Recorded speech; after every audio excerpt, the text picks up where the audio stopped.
광주 전남권 소식입니다. 강기정 광주시장의 공약인 수소트램 사업이 시의회에서 일단 제동이 걸렸습니다. 트램의 타당성과 경제성을 살펴보기 위한 용역비가 시의회 상임위원회에서 삭감됐습니다.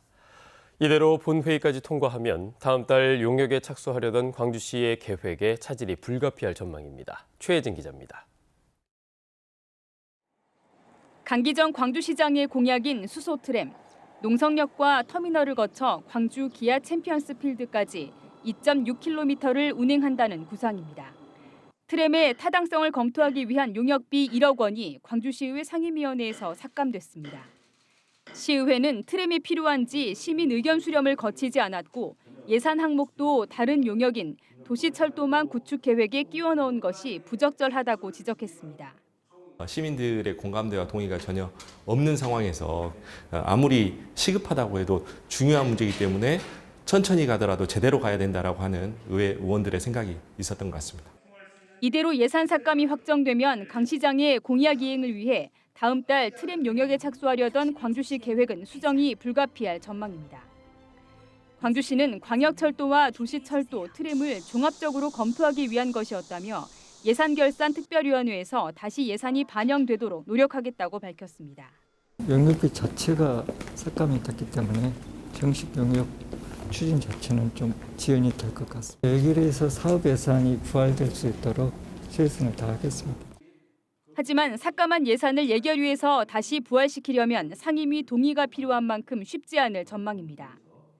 시의회에서는 민선 8기 핵심 부서인 신활역 추진본부 사업이나 광주형 일자리 등에 대해서도 날선 질의가 이어졌습니다. 한편 광주시의회가 광주시 교육청의 스마트기기 보급 예산 302억 원을 준비 부족을 이유로 전액 삭감한 것에 대해 이정선 교육감이 아쉽다는 입장을 밝히기도 했습니다. KBS 뉴스 최진입니다. 광주시가 보호시설에서 생활하다 자립을 준비하는 청년들을 위한 주거시설을 현재 90곳에서 150곳으로 확대하기로 했습니다.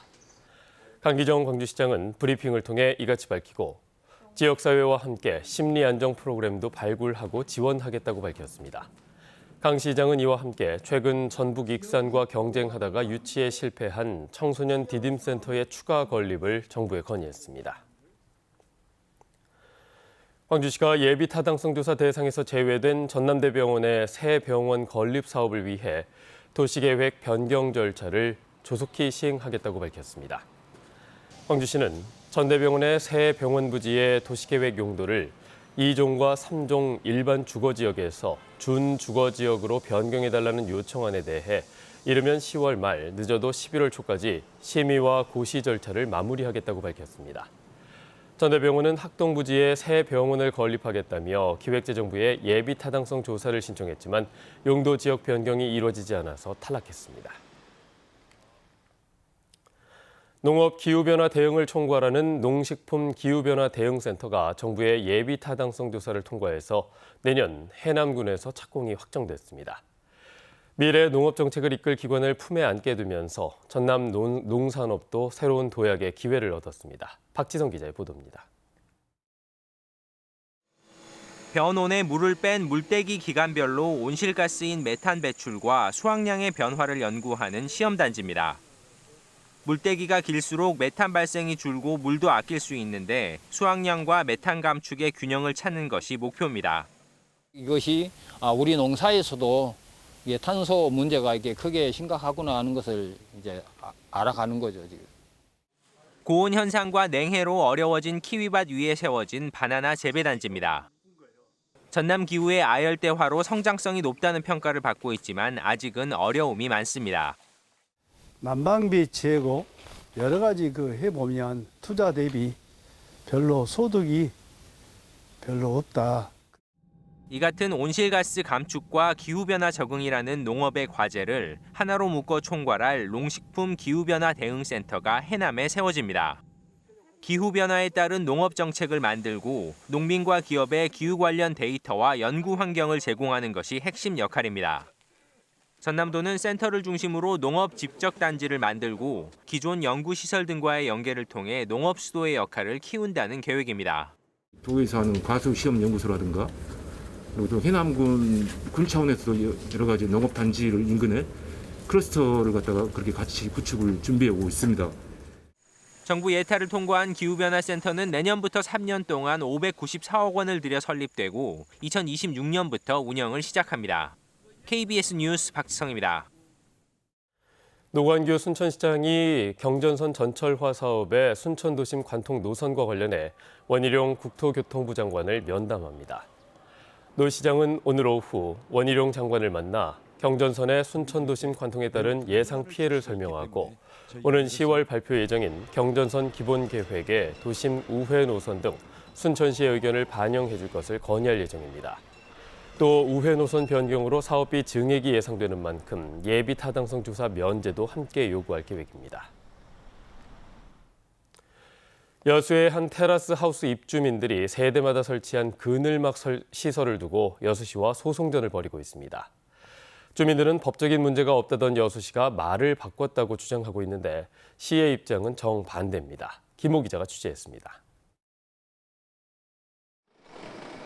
2020년 2월 들어선 450여 세대 규모의 테라스 하우스입니다.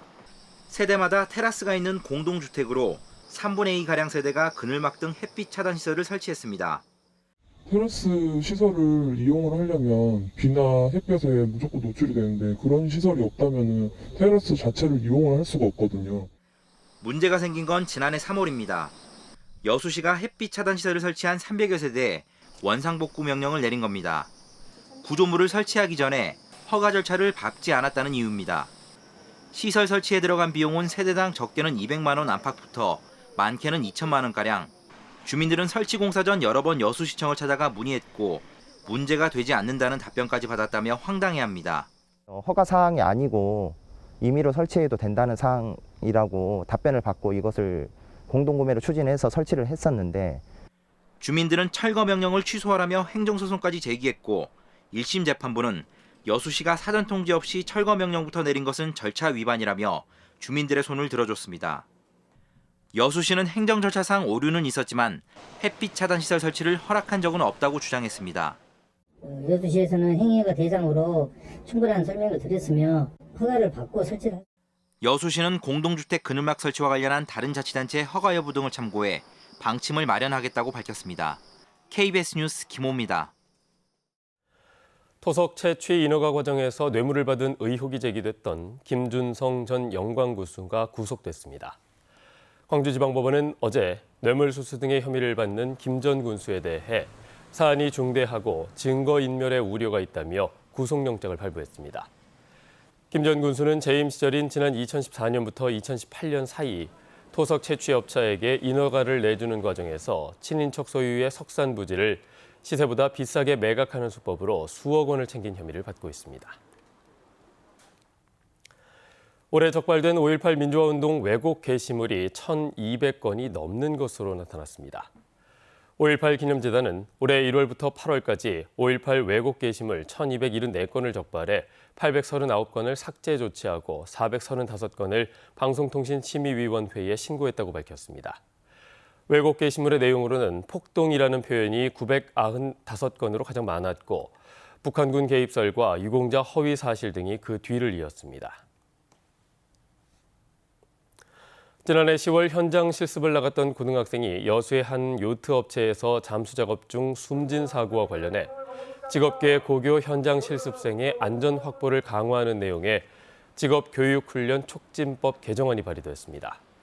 더불어민주당 이용빈 의원이 대표 발의한 개정안에는 국가와 자치단체의 현장 실습 운영 실태 조사 목적에 안전한 실습 환경 조성이 담겼습니다.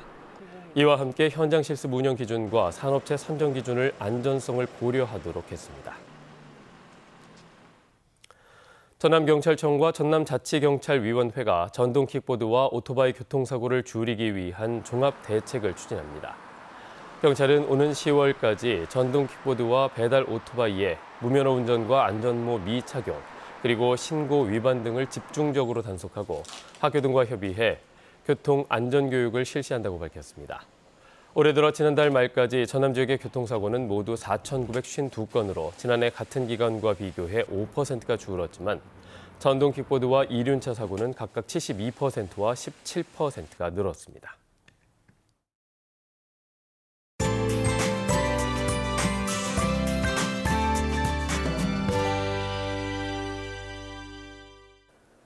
오늘 아침 곳곳에 구름이 잔뜩 끼어 있습니다. 특히 전남 서부 지역은 아침까지 빗방울도 조금 떨어질 텐데요. 그래도 비구름이 지나고 나면 오늘 오전에는 대체로 구름이 많겠고요. 오후가 되면 점차 맑은 하늘 볼 수 있겠습니다.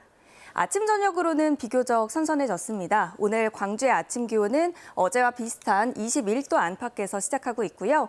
한낮 기온은 29도까지 올라 무더위는 다소 누그러지겠지만 그래도 아직은 습도가 높아서 일부 지역에서는 체감 온도가 31도 안팎까지 오르니까요. 낮더위 유의하셔야겠습니다.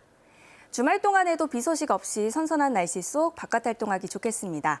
토요일인 내일은 대체로 맑겠고요. 일요일 오후부터 점차 흐려지겠습니다. 낮 기온은 조금 더 내려가서 오늘보다도 더 선선해지겠습니다. 다음은 자세한 지역별 날씨입니다. 아침 기온 어제와 비슷하거나 1, 2도가량 낮게 시작하고 있고요. 한낮 기온은 담양과 화순 30도까지 오르겠습니다.